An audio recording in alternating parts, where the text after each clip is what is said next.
Assalamualaikum warahmatullahi wabarakatuh.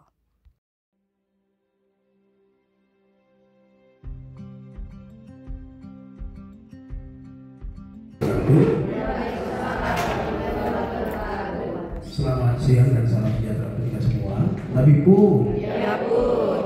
Kepada yang saya hormati, Bapak Pembinaan STMI Indonesia Negara Lampung, Bapak Suami, seluruh wakil dan Bapak Ibu, Dewan Guru yang sudah hadir, ya ini masih ada sekitar 15 lagi ya, kurang lebih ya. Oke ya, mudah-mudahan mohon teman-temannya juga dileakan. Terima kasih karena sudah hadir. Hari ini adalah observasi terkait kinerja dari saya yang melibatkan Bapak Ibu semua, wakil-wakil dan juga seluruh Bapak Ibu Dewan Guru serta BK di sini. Di sini yang kemarin saya pilih adalah upaya memandu perencanaan program dan anggaran sekolah berbasis data yang berpusat pada peningkatan kualitas pembelajaran. Oke.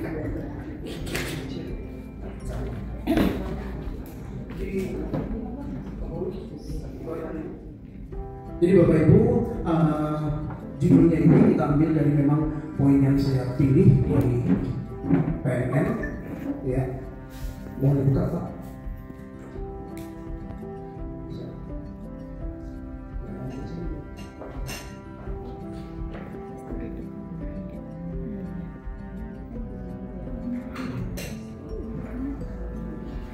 Ya Bapak Ibu, nah situ upaya memandu ya seperti di atas. Kemudian ada beberapa hal yang memang harus saya lakukan. Yang pertama, saya harus menjadi seorang pemimpin diskusi. Di situ ada poin-poin yang harus dilakukan untuk melakukan efisiensi diskusi sesuai dengan tujuan. Yang pertama. Yang kedua, kepala sekolah nanti menggunakan hasil analisis yang akan disampaikan. Setelah itu baru nanti akan memandu bagaimana kita menentukan poin-poin dalam melakukan supervisi.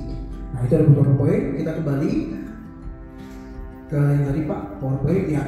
Nah jadi judul di situ memang sudah diambil dari sana. Itu kemudian dari situ kami menurunkan adalah tujuannya. Tujuannya Pak di situ karena dia terkait dengan program. Jadi sini menentukan program-program dalam upaya peningkatan mutu dan kualitas pendidikan di SMK 29 Bandar Lampung dan juga disesuaikan dimasukkan dari markas. Tweetnya berikutnya Pak coba. Tujuan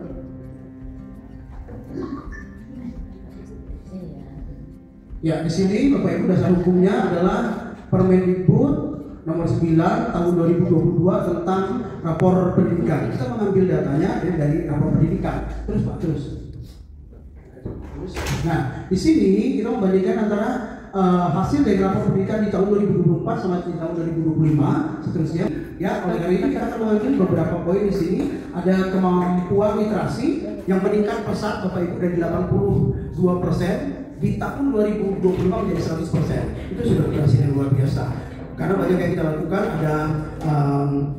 ada ruang audio, kemudian ada multimedia, literasi pojok baca, kemudian kita juga menggunakan perpustakaan online dan sebagainya dengan program yang terus berkembang. Akhirnya kemudian dinumerasi di tahun 2024 juga menaik Bapak Ibu dari 15,56% menjadi 85% di tahun 2025. Nah, tampaknya poin yang sudah meningkat itu adalah di profil pelajar Pancasilanya. Kenapa pakai profil pelajar Pancasila? Kenapa? Karena memang kita sebelumnya pakai kurikulum merdeka. Jadi muncul adalah 6 profil pelajar Pancasila. Situ yang sudah meningkat, semua menunjukkan sikap gotong royong, integritas dan kemandirian yang meningkat. Bapak Ibu, sekitar 20%. Saja. Oleh karena itu Bapak Ibu, ya berdasarkan data tersebut dan tujuan tersebut ya, maka yang akan kita diskusikan adalah bagaimana mewujudkan kelapa sekarang menjadi 8 dimensi karena kita menggunakan PM, pembelajaran mendalam atau deep learning. Di situ adanya 8 dimensi kelulusan yang saat ini di rapor itu berkisar sekitar 90%. Bagaimana kita untuk meningkatkannya? Nah ini akan kita diskusikan. Saya mohon bantuan dari Bapak Ibu, berikan masukan-masukan. Namun Bapak Ibu, kita akan menjadi terusnya Pak. Ya terusnya Pak. Nah, ya diskusinya mohon Bapak Ibu nanti disampaikan terkait dengan bagian mana yang termasuk dengan kurikulum, bagaimana yang kita kembangkan termasuk dalam kesiswaan, bagaimana yang akan kita kembangkan itu masuk sarana dan prasarana. Gitu. Kenapa? Karena memang tujuan akhirnya nanti termasuk dalam pembagian tugas.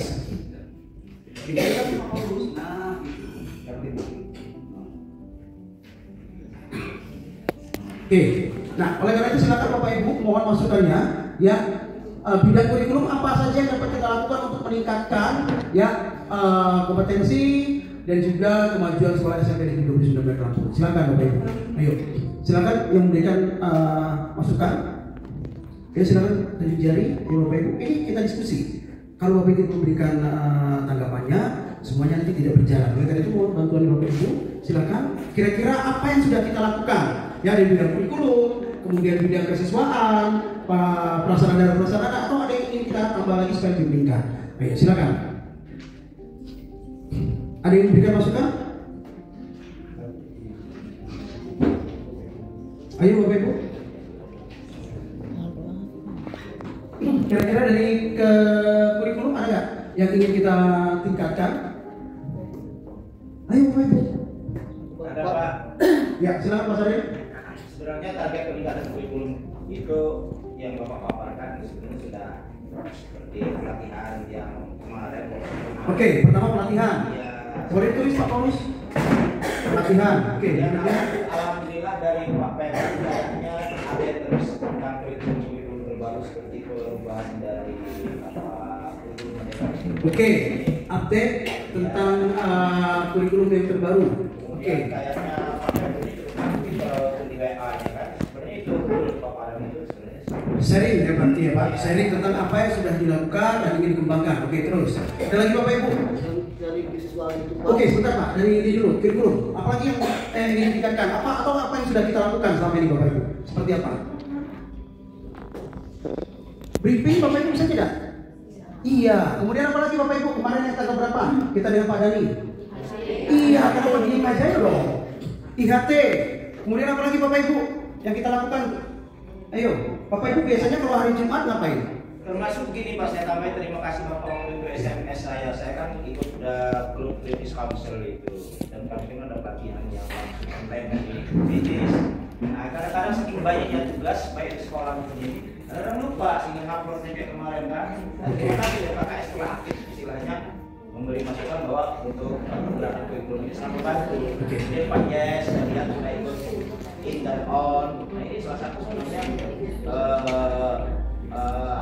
peningkatan kurikulum tadi. Baik, terima kasih. Berarti dia termasuk dalam pelatihan-pelatihan ya. Oke. Kadang-kadang jarang di ekspor gitu. Iya. Ya namun kita sudah ada media ini lebih bagus. Oke. Kemudian dari kesiswaan kira-kira apa? Dari kesiswaan Bapak Ibu. Ya, salah satu di tempat penambahan jadwal kegiatan eskulnya. Ekskul, peningkatan penambahan jumlah ekskul. Jadwal itu berikutnya. Apa peringatan hari besar itu dilakukan kegiatan. Mengikuti lomba-lomba. Oke. Apalagi mungkin masih ada lagi? Ada masukan lagi Bapak Ibu? Ya. Ayo Bapak Ibu. Oke, selain itu mungkin dari sarana prasarana, apa yang dapat dilakukan untuk bisa menunjang atau meningkatkan atau mendukung dari kompetensi yang akan kita kembangkan tersebut? Apa? Mungkin dari fasilitas belajar ya. Fasilitas belajar seperti apa? Kan kesediaan dan kelayakan meja, kursi, tulis, dan ruang kelas, ketersediaan LCD di kelas-kelas. Oke, di sarana prasarana berarti melengkapi seluruh mobilnya dan juga sarana prasarana untuk meningkatkan dalam proses pembelajaran. Baik, terima kasih. Baik, Bapak Ibu, ada yang ingin memberikan masukan lagi? Baik, kalau tidak saya akan menyimpulkan bahwa beberapa hal yang ingin kita tingkatkan dan kita kembangkan. Salah satu yang dilaksanakan dari bidang kurikulum itu adanya pelatihan-pelatihan, kemudian update kurikulum terbaru, sharing tentang apa yang akan dikembangkan melalui IHT, kemudian briefing, kemudian kalau bidang kesiswaan, bidang kesiswaan itu penambahan jadwal ekstrakurikuler, kemudian pelaksanaan kegiatan lomba-lomba, dan sarana prasarana memenuhi fasilitas. Ya Bapak Ibu ya. Oke, selanjutnya. Di poin yang kedua Bapak Ibu, saya menyampaikan data bahwa kurikulum yang akan kita pakai adalah kurikulum yang berdasarkan kurikulum yang terbaru. Nah, silakan Pak. Kurikulum yang kemudian kita pakai adalah kurikulum Merdeka dengan ketentuan Riset dan Teknologi Republik Indonesia nomor 26 tahun 2022. Tapi kalau sekarang kita mengikuti kurikulum nasional, yaitu dengan yang sekarang lagi terkenal itu ada namanya pembelajaran mendalam, itu sesuai dengan Permen nomor 13 tahun 2025. Nah, oleh karena itu kita akan coba menyajikan hasil analisis apa saja yang menjadi perbedaan antara kurikulum yang sebelumnya dengan yang akan kita gunakan, sehingga kita akan bisa melukis nanti pada saat kita menentukan RPP-nya. Setelah RPP baru nanti evaluasi yang akan kita laksanakan. Oke. Di sini Bapak Ibu, kalau di kurikulum Merdeka itu ada 6 profil pelajar Pancasila. Ya, di situ ada beriman, bertakwa kepada Tuhan Yang Maha Esa, berkenegaraan global dan seterusnya. Tetapi di kurikulum nasional di pembelajaran mendalam itu ada 8 dimensi lulusan yang ingin dicapai. Ya, itu yang di bagian dalam. Itu di situ yang berbedanya di sini kalau di Kurbar itu dia masih ada berkebinekaan global. Kalau di kurikulum nasional sudah tidak ada lagi. Ya, di pelajaran mendalam tidak ada lagi. Kemudian di situ masih terdapat istilahnya gotong royong, tapi dialihkan dengan kolaborasi. Ya, kemudian benar kritis masih, beriman masih, gotong royong itu sudah dirubah, mandiri dan sebagainya masih. Cuma memang ada yang berbeda. Di sini ada komunikasi, kesehatan, ya di situ muncul Bapak Ibu untuk di kurikulum nasional. Berikutnya, itu yang kita lihat, kita bandingkan dari profil pelajar Pancasila 6 dan juga dengan 8 dimensi lulusan. Berikutnya Bapak Ibu, kalau kita lihat secara keseluruhan untuk modul Kurbar dan PS Deep Learning, ya secara umum Bapak Ibu mungkin kita sudah melihat karena kita melaksanakan banyak sekali memang hal-hal yang harus disampaikan di dalam RPP pada saat kurikulum Merdeka. Ya Bapak Ibu ya.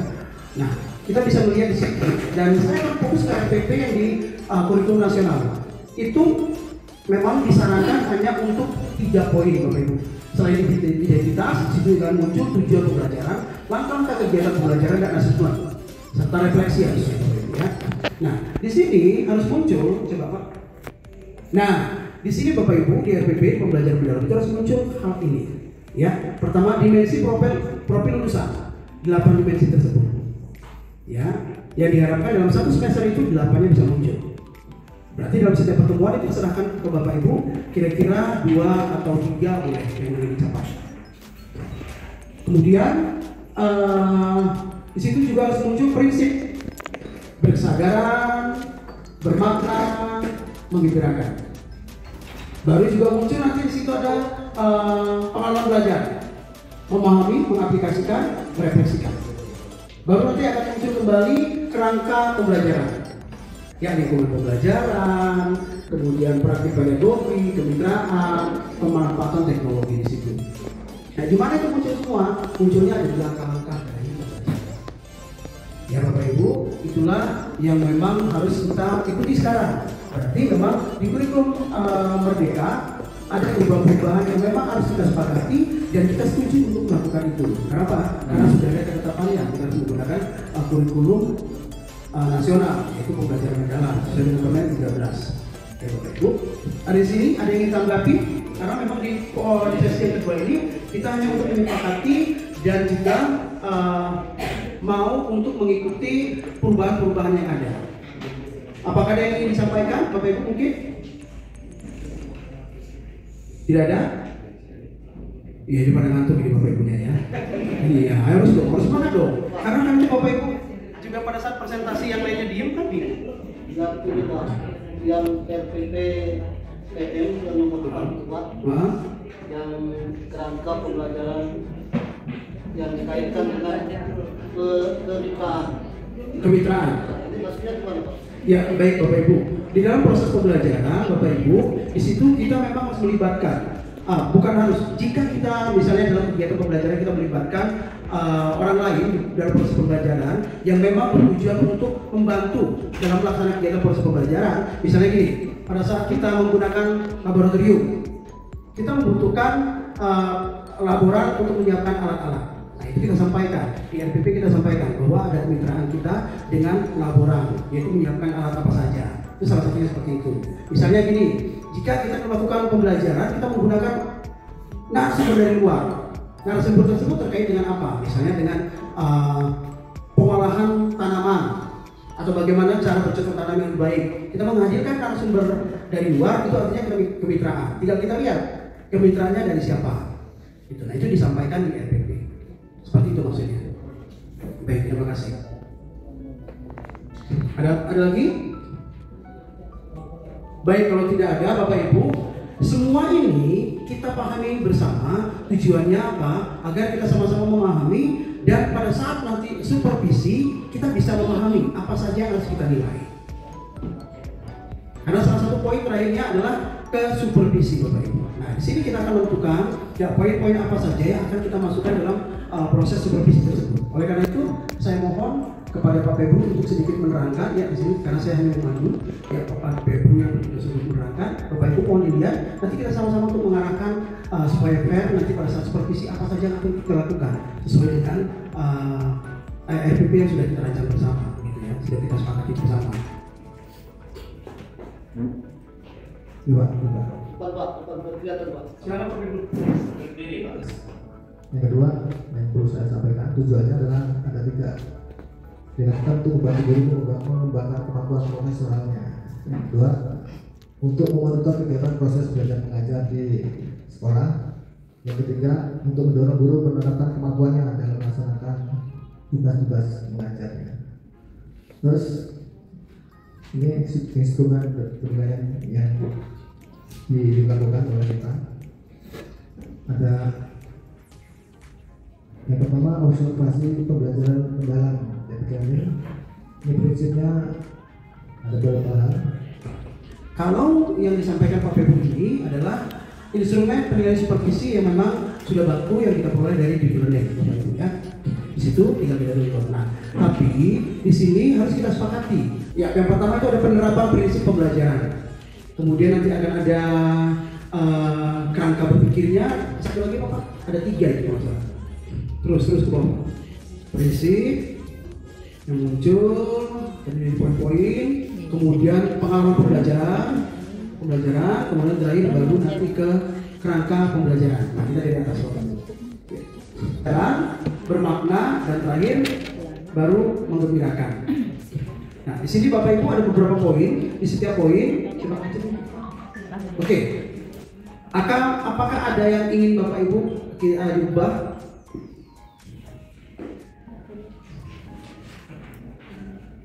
Ada maksudnya Bapak Ibu? Kalau tidak, kita teruskan aja.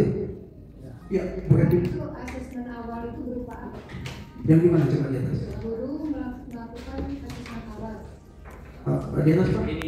Oh, guru melakukan asesmen awal ini pada saat Bapak Ibu masuk ke dalam kelas, kan di RPP sudah dibuat melakukan penilaian diagnostik tidak, misalnya seperti itu. Atau Bapak Ibu melakukan tes awal atau tidak, seperti itu. Atau Bapak Ibu melakukan persepsi atau tidak. Guru melakukan asesmen awal. Ya, kalau asesmen awal berarti penilaian awalnya. Bapak Ibu melakukan tes awal atau tidak untuk mengetahui kemampuan dasar yang dimiliki oleh peserta didik terkait dengan apa yang akan kita pelajari pada saat itu. Nah, itu. Ini biasanya ada yang sudah melakukan, ada yang belum ya. Teknis caranya bisa bermacam-macam kan Bapak Ibu ya. Ada yang kemarin mereka kasih tugas dulu, kasih tes dulu, nanti begitu tidak masuk sudah ketahuan. Kalau pada saat pembelajaran kurikulum Merdeka itu biasanya kita gunakan sebagai dasar untuk pembuatan kelompok, ya. Biasanya berdasarkan gaya belajarnya, ya. Kemudian ada juga yang kombinasi antara gaya belajar dengan kemampuan dasar yang dimiliki, seperti itu. Ya, oke, Bapak Ibu. Setuju ya ini ya Bapak Ibu ya? Oke, berarti kalau sudah setuju sepakat ya? Tadi Bapak bilang untuk pelaksanaan asesmen awal, itu tadi Bapak bilang ada pembelajaran yang baru akan kita sampaikan, sudah salah. Jadi maksud saya ini, apakah itu yang sudah kita pelajari sebelumnya, kita tanyakan atau memang belum? Baik, kalau persepsi Bapak Ibu, persepsi itu adalah biasanya kita melakukan kegiatan awal kan, kegiatan pendahuluan ada persepsi, motivasi, menyampaikan tujuan, judul dan tujuan, baru materi secara umum kan gitu ya. Nah biasanya kalau persepsi itu Bapak Ibu ya, kita mencoba menggali kembali pengetahuan peserta didik yang sudah dilakukan. Misalnya gini, sebelumnya kita belajar tentang sistem pencernaan. Sistem pencernaannya juga kita pelajari tentang misalnya tentang usus besar. Kita coba menggali kembali, mencoba bertanya kembali para peserta didik terkait dengan apa yang sudah dipelajari kemarin. Apa sih pembelajaran mendalam itu Bapak Ibu?